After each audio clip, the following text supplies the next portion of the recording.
गौतम बुद्ध के पिता का नाम शुद्धोधन था।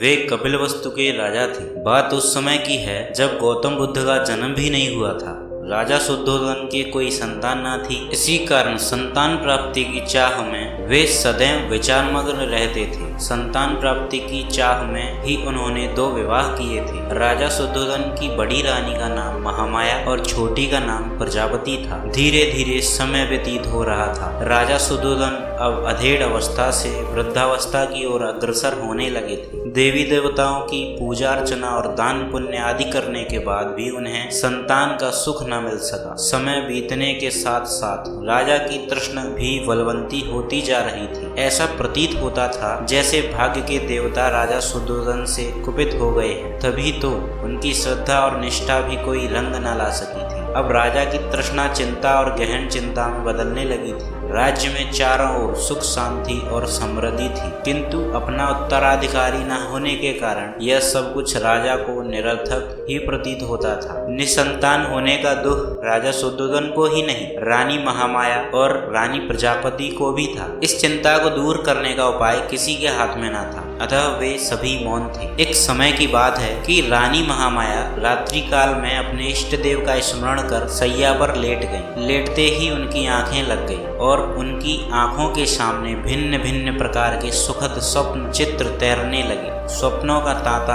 रात भर लगा रहा। स्वप्न आते रहे और सुखद अनुभूति देकर विस्मृत होते रहे। रात्रि का अंतिम प्रहर चल रहा था। रानी महामाया ने स्वप्न में देखा कि 4 यक्ष, जिनके मुखमंडल तेज से प्रतीत थे, उनके निकट आए। यक्षों ने रानी को प्रणाम किया और पुष्प के समान बड़ी कोमलता से उन्हें उठाकर एक ओर उड़ चले। जिस वायुमंडल से होकर यक्ष रानी को लेकर उड़ रहे थे, उसमें बड़ी मनमोहक सुगंध व्याप्त थी। इस भीनी भीनी सुगंध ने रानी के अंतर्मन को प्रफुल्लित कर दिया। यक्षों ने रानी महामाया को ले जाकर एक सर्वोन्नत पर्वत के शिखर पर बैठा दिया। वहां एक बहुत सुंदर आसन बना हुआ था। इस आसन पर विराजमान होकर रानी को बड़ा आत्मिक सुख मिला। रानी महामाया का तन मन प्रसन्नता से झूम रहा था। इसी बीच स्वर्गलोक में निवास करने वाली सुंदरता की प्रतिमूर्ति अप्सराएं वहां एकाएक प्रकट हुई। अप्सराओं ने करबद्ध हो शीश झुकाकर रानी को प्रणाम किया। देवी, एक अप्सरा रानी से बोली, आपके स्नान का समय हो गया है, कृपया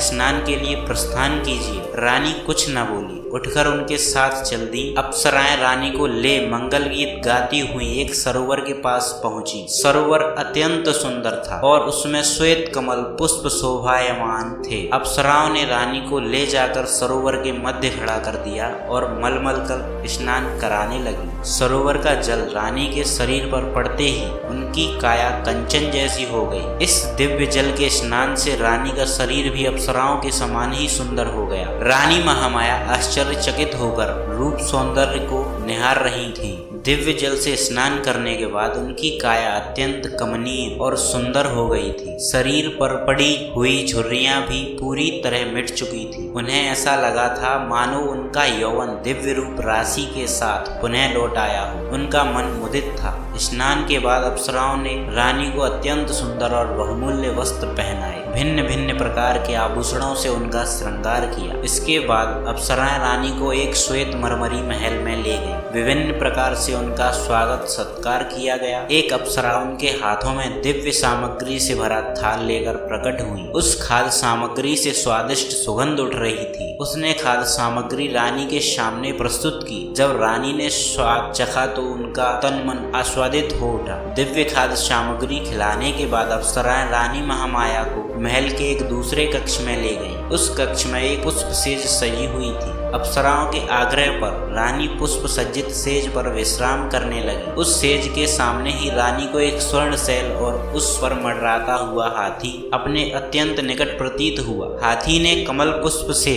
रानी के दाएं अंग पर धीरे से प्रहार किया और फिर लघु से लघुतर स्वरूप धरकर वह एकाएक रानी के गर्भ में समा गया। रानी ने भय और आश्चर्य से तुरंत अपनी आंखें खोल दी। अब रानी को पता चला कि वह स्वप्न देख रही थी। बड़ा ही आश्चर्यचकित कर देने वाला और सुखद स्वप्न था। आंख खुलते ही जिसका समापन हो गया था, जब राज ज्योतिषी ने स्वप्न के फल की गणना कर बताया कि उनके यहाँ एक यशस्वी पुत्र रत्न का जन्म होगा, तो उनकी प्रसन्नता की कोई सीमा न रही। राज ज्योतिषी की घोषणा ने जैसे राजा, रानी और प्रजा के ऊपर से चिंता की कालिमा को समाप्त कर दिया था। राजमहल में छाया सन्नाटा धीरे धीरे से सिमटने लगा। ज्यों-ज्यों रानी महामाया का गर्भकाल पूर्ण होने की ओर अग्रसर हो रहा था, त्यों-त्यों राजमहल में प्रसन्नता बढ़ती जा रही थी। अब गर्भकाल लगभग पूर्ण होने को था। उस काल की प्रथा के अनुसार रानी अपने प्रथम शिशु को अपने माता पिता के ग्रह पर ही जन्म देती थी। इसे अत्यंत शुभ माना जाता था। ऐसा ही विचार कर रानी महामाया को उनके माता पिता के पास भेजने की व्यवस्था की गई, ताकि वे प्रथम शिशु को वहीं पर जन्म दे सकें। राजा की आज्ञा से एक सुंदर रथ को फूल माला और मोती मणियों से सुसज्जित किया गया। उस रथ में रानी के साथ उनकी प्रिय दासियां और परिचारिकाएं बैठी। रथ के आगे आगे 6 घोड़ों पर सवार योद्धा सैनिक चले और इसी प्रकार पीछे से घुड़सवार सैनिक चले। धीरे धीरे रानी का यह काफिला आगे बढ़ा जा रहा था कि लुम्बिनी वन के निकट रानी को तीव्र प्रसव पीड़ा होने लगी। परिचारिकाओं के कहने पर रथ को लुम्बिनी वन में ही एक उचित स्थान देखकर रोक दिया गया। वैशाख मास की पूर्णिमा थी। गगन पर पूर्ण चंद्र जगमगा रहा था। लुम्बिनी वन का कोना कोना जैसे पूर्णिमा की शीतल चांदनी में अपनी मधुरिमा के साथ सौभाग्यमान हो रहा था। इस वैशाख पूर्णिमा को जैसे सदियों से लुम्बिनी वन में इस महान घटना के घटने की ही प्रतीक्षा थी, और प्रतीक्षा की घड़ियां धीरे धीरे समाप्त होती जा रही थी। यह घटना ईशा से लगभग 564 वर्ष पूर्व की है। रानी महामाया का प्रसव पीड़ा से आकुल लुम्बिनी वन में पुष्पों से आच्छादित वृक्ष के नीचे विश्राम कर रही थी। परिचारिकाएं उनकी तरह तरह से सेवा कर रही थी। प्रकृति द्वारा निर्धारित शुभ घड़ी और शुभ पलों में रानी महामाया ने एक सुंदर स्वस्थ शिशु को जन्म दिया। शिशु के जन्म की शुभ सूचना अभिलंब कपिलवस्तु भेज दी गई। कपिलवस्तु में राजा सुद्धोधन और रानी प्रजापति के हर्ष की सीमा न थी। पूरा राजमहल विभिन्न प्रकार के मोतियों, मडिक्यों और दीपमालाओं से सज्जित किया गया। राजा सुद्धोधन और रानी प्रजापति ने पुत्र प्राप्ति से प्रसन्न होकर निर्धनों और ब्राह्मणों को खुले हाथों से दान देना प्रारंभ कर दिया। राजा ने अपनी प्रिय पत्नी महामाया और नवजात शिशु को लुम्बिनी वन से कपिलवस्तु बुला लिया था। राजमहल में उनका बड़े हर्ष के साथ स्वागत किया गया। एक दिन आशित ऋषि दरबार में पधारे। राजा सुद्धोधन ने ऋषि का यथा योग्य स्वागत किया, सत्कार किया। नवजात शिशु को आशीर्वाद देने का आग्रह किया।